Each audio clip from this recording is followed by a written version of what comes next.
তুমি এখানে বসো, আমি বিকালবেলা নিতে আইবো। ঠিক আছে। এই তো একদম পায়ের আওয়াজ, কেউ যায় না অনুরোধ করে আমাকে দুটো ভিক্ষা দিয়ে যান।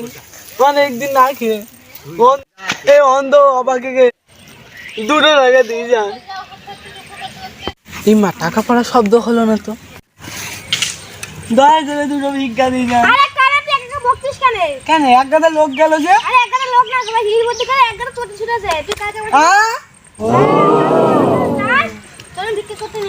ঠিক আছে।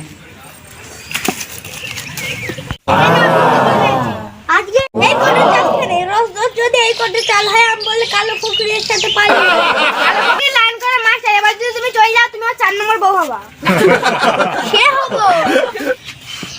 এ কানা ভিক্ষা করতে যাবি না? হ্যাঁ কুজো ভাই যাবো তো। আমার ভাইকে কত করে বললাম নিয়ে গেল না। তুমি নিয়ে যাচ্ছ, আমার কত সৌভাগ্য। তুই আমার লাঠিতে ধর না, তুই চিনতে পারবি না। চলো ভাই। ওমা দুটো ভিক্ষা দাও।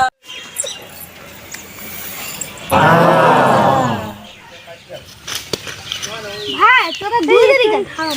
আরে ভাই তোর গায়ে যা গন্ধ যায় কি গাছ আসছে না, তাই দূরে ভাই যাতে তোকে গিরে নি।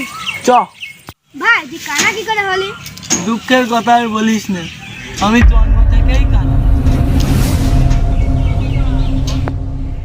তোমার ব্যাগের মধ্যে কি দেওয়া যায়?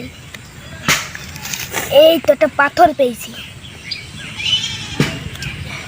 তো ভাই বাড়ি চাল লাগাতে পারছি না। যাই দেখি অনেক সাল তো যাই, আমাদের ও তো চাল লাগাতে পারছে না। ওই গো চালটা ধরো। খুব ভারী ভারী তো লাগছে, দেখি কি পাই। পাথর আবার কি করছে? ও গো এই পাথরটা এমনি দেবে না, দানের জিনিস, দেখো তুমি ভেঙে। দেখি লাঠিটা দাও। এই দেখো কত বড় সোনার দলা। কই দেখি দেখো দেখো এবার আমরা বড় খাই গেছি। ভিক্ষা করতে যাবি না? না গো, আর ভিক্ষা করতে যাবে না। তোমাকে দেয়নি? আমাদের কানাকে পাথর দিয়েছিল, পাথরটা ভেঙে দেখছি এত বড় একটা সোনার দলা। ও ভাই একটু চা খেয়ে যা।